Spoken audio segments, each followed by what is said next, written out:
Hi, welcome back to my YouTube channel where I read stories aloud, some books as well. I have Alice in Wonderland going on a different playlist, which you can listen to through the Looking Glass. I think I'm gonna finish that up today.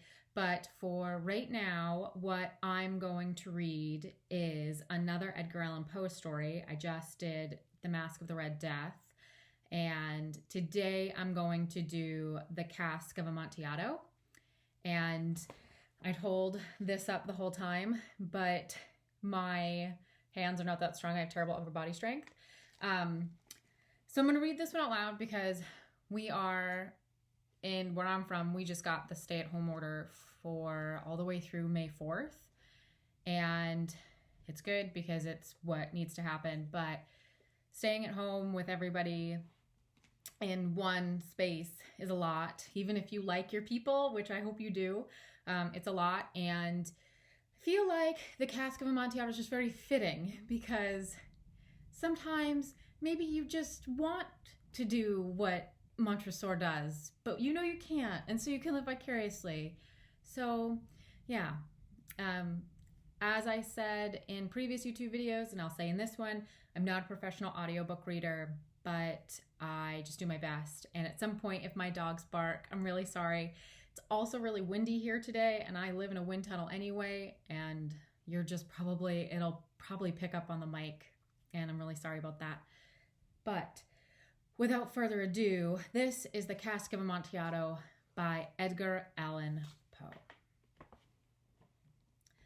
The 1,000 injuries of Fortunato I had borne as best I could. But when he ventured upon insult, I vowed revenge.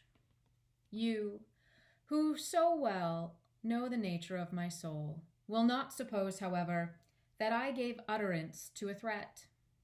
At length, I would be avenged. This was a point definitely settled, but the very definitiveness which it was resolved precluded the idea of risk. I must not only punish, but punish with impunity. A wrong is unredressed when retribution overtakes its redresser. It is equally unredressed when the avenger fails to make himself felt as such to him who has done the wrong. It must be understood that neither by word nor deed had I given Fortunato cause to doubt my goodwill. I continued, as was my wont, to smile in his face, and he did not perceive that my smile now was at the thought of his immolation. He had a weak point, this Fortunato, although in other regards he was a man to be respected and even feared. He prided himself on his connoisseurship in wine. Few Italians have the true virtuoso spirit. For the most part, their enthusiasm is adopted to suit the time and opportunity. To practice imposture upon the British and Australian millionaires. In painting and gummery, Fortunato, like his countrymen, was a quack. But in the manner of old wines, he was sincere. In this respect did I not differ from him materially. I was skillful in Italian vintages myself, and bought largely whenever I could. It was about dusk, one evening during the supreme madness of the carnival season, that I encountered my friend. He accosted me with excessive warmth, for he had been drinking much. The man wore motley. He had on a tight-fitting, party-striped dress, and his head was surmounted by the conical cap and bells. I was so pleased to see him that I thought I should never have done wringing his hand. I said to him, "My dear Fortunato, you are luckily met. How remarkably well you are looking today. But I have received a pipe of what passes for Amontillado, and I have my doubts." "How?" said he. "Amontillado, a pipe? Impossible. And in the middle of a carnival?" I have my doubts, I replied. And I was silly enough to pay the full Amontillado price without consulting you in the matter. You were not to be found, and I was fearful of losing the bargain. Amontillado. I have my doubts. Amontillado. And I must satisfy them. Amontillado. As you are engaged, I am on my way to see Lucchesi. If anyone has a critical turn, it is he. He will tell me, Lucchesi cannot tell Amontillado from sherry. And yet some fools will have it that his taste is a match for your own. Come, let us go. Whither? To your vaults. My friend, no. I will not impose upon your good nature. I perceive you have an engagement. Lucchesi. I have no engagement. Come. My friend, no. It is not the engagement, but the severe cold with which I perceive you are afflicted. The vaults are insufferably damp. They are encrusted with nitre. Let us go, nevertheless. The cold is merely nothing. Amontillado. You have been imposed upon, and as for Lucchesi, he cannot distinguish sherry from Amontillado. Thus speaking, Fortunato possessed himself of my arm. Putting on a mask of black silk and drawing a roquelaire closely about my person, I suffered him to hurry me to my palazzo.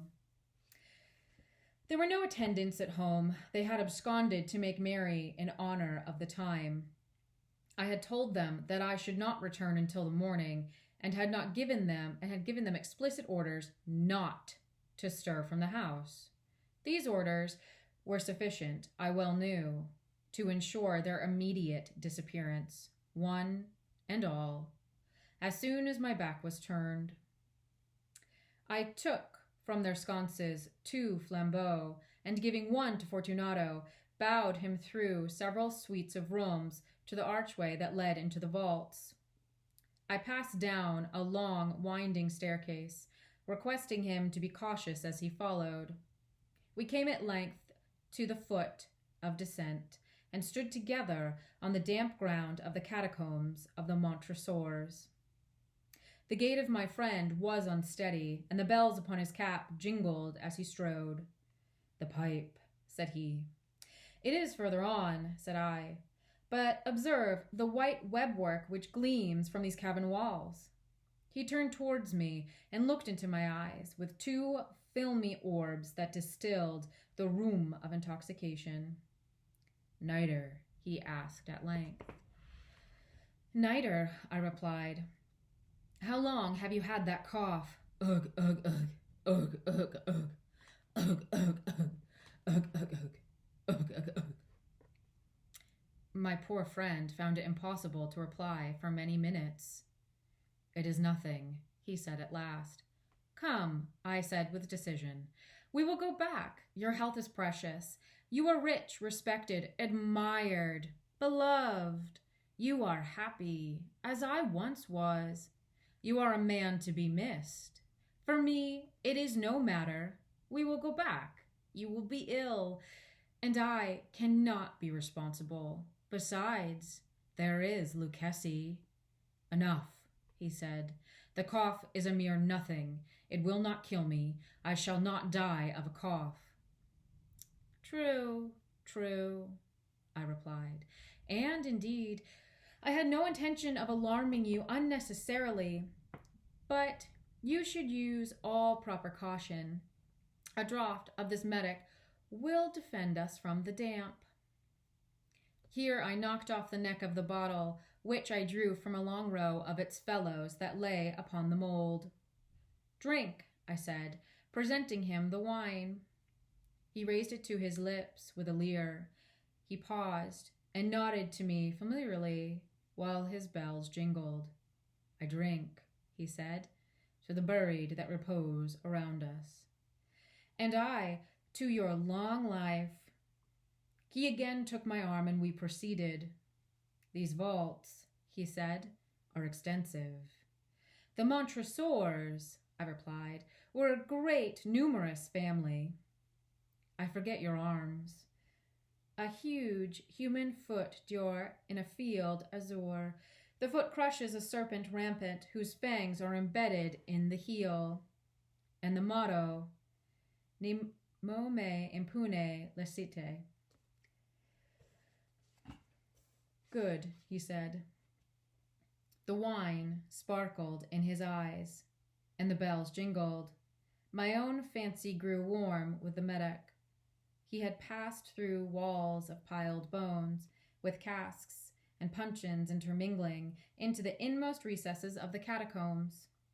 I paused again, and this time I made bold to seize Fortunato by an arm above the elbow. The nitre, I said. See, it increases. It hangs like moss upon the vaults. We are below the river's bed. The drops of moisture trickle among the bones. Come, we will go back ere it is too late. Your cough. It is nothing, he said. Let us go on. But first, another draught of the medic. I broke and reached him a flagon of de Grave. He emptied it at a breath. His eyes flashed with a fierce light. He laughed and threw the bottle upwards with a gesticulation I did not understand. I looked at him in surprise. He repeated the movement, a grotesque one. You do not comprehend, he said. Not I replied. Then you are not of the Brotherhood. How? You are not of the Masons. Yes, I said. Yes. You? Impossible. A Mason? A Mason, I replied. A sign, he said. It is this, I answered, producing a trowel from beneath the folds of my reclaire. You jest, he exclaimed, recoiling a few paces. But let us proceed to the Amontillado. Be it so, I said, replacing the tool beneath the cloak and again offering him my arm. He leaned upon it heavily. We continued our route in search of the Amontillado. We passed through a range of low arches, descended, passed on, and descended again.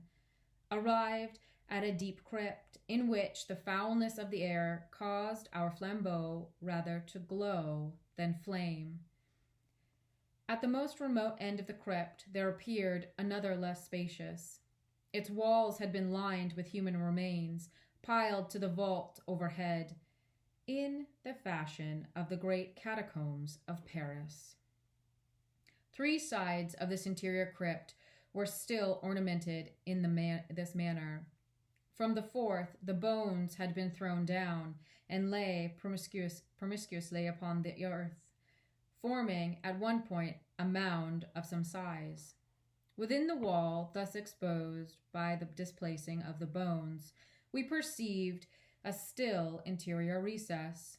In the depth, about 4 feet, in width 3, in height 6 or 7. It seemed to have been constructed for no especial use within itself, but formed merely the interval between 2 of the colossal supports of the roof of the catacombs, and was backed by one of their circumscribing walls of solid granite. It was in vain that Fortunato uplifted his dull torch, endeavored to pry into the depths of the recess. Its termination the feeble light did not enable us to see. Proceed, I said. Herein is the Amontillado. As for Lucchesi, he is an ignoramus, interrupted my friend, as he stepped unsteadily forward, while I followed immediately at his heels. In an instant, he had reached the extremity of the niche, and finding his progress arrested by the rock, stood stupidly bewildered. A moment more, and I had fettered him to the granite. In its surface were 2 iron staples, distant from each other about 2 feet horizontally. From one of these depended a short chain, from the other a padlock. Throwing the links about his waist, it was but the work of a few seconds to secure it. He was too much astounded to resist. Withdrawing the key, I stepped back from the recess. Pass your hand, I said. Over the wall you cannot help feel the nitre. Indeed, it is very damp. Once more, let me implore you to return. No, then I must positively leave you, but I must first render you all the little attentions in my power. The Amontillado, ejaculated my friend, not yet recovered from his astonishment. True, I replied, the Amontillado. As I said these words, I busied myself among the pile of bones of which I have before spoken. Throwing them aside, I soon uncovered a quantity of building stone and mortar. With these materials, and with the aid of my trowel, I began vigorously to wall up the entrance of the niche. I had scarcely laid the first tier of my masonry when I discovered that the intoxication of Fortunato had, in a great measure, worn off. The earliest indication I had of this was a low, moaning cry from the depth of the recess. It was not the cry of a drunken man. There was then a long and obstinate silence. I laid the second tier and the third and the fourth, and then I heard the furious vibrations of the chain. The noise lasted for several minutes, during which, that I might hearken to hear it with more satisfaction, I ceased my labors and sat down upon the bones. When at last the clanking subsided, I resumed the trowel and finished, without interruption, the fifth, the sixth, and the seventh tier. The wall was now nearly upon a level with my breasts. I again paused, holding the flambeau over the mason work, threw a few feeble rays upon the figure within. A succession of loud and shrill screams, bursting suddenly from the throat of the chained form, seemed to thrust me violently back. For a brief moment I hesitated. I trembled. Unsheathing my rapier, I began to grope with it about the recess. But the thought of an instant reassured me. I placed my hand upon the solid fabric of the catacombs and felt satisfied. I reapproached the wall. I replied to the yells of him who clamored. I re-echoed, I aided, I surpassed them in volume and in strength. I did this, and the clamorer grew still. It was midnight, and my task was drawing to a close. I had completed the 8th, the 9th, and the 10th tier. I had finished a portion of the last, and the 11th. There remained a single stone to be fitted and plastered in. I struggled with its weight. I placed it partially in its destined position, but now there came from out a low laugh that erected the hairs upon my head. It was succeeded by a sad voice, which I had difficulty in recognizing as that of the noble Fortunato.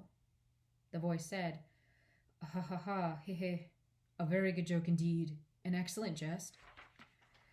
We will have many a rich laugh about it at the palazzo, he he he, over our wine, he he he." "The Amontillado," I said. "He he he, he he he. Yes, the Amontillado.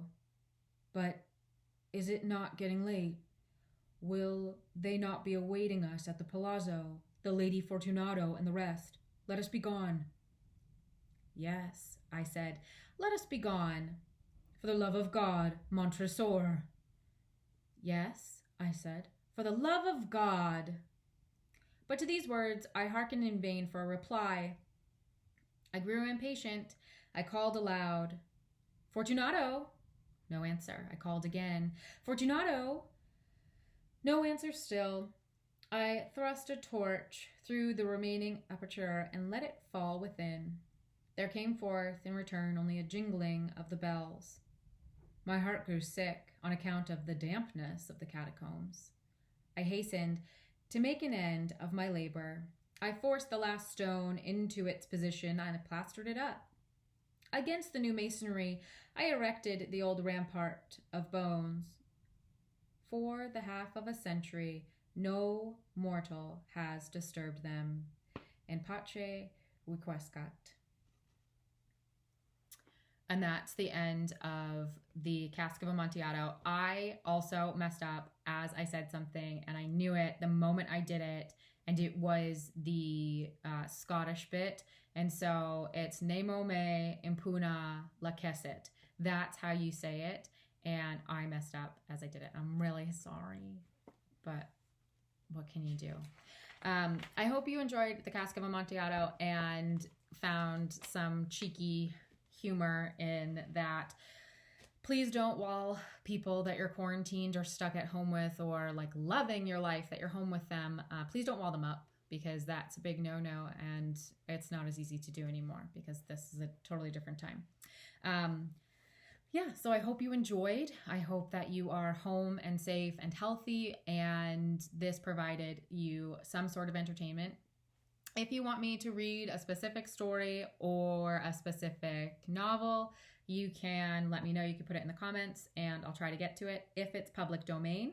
If it's not public domain, I can't do it because my videos get taken down and I'll get sued. Yeah, so I think that's it. Have a great day. I hope you enjoyed, and I'll see you next time.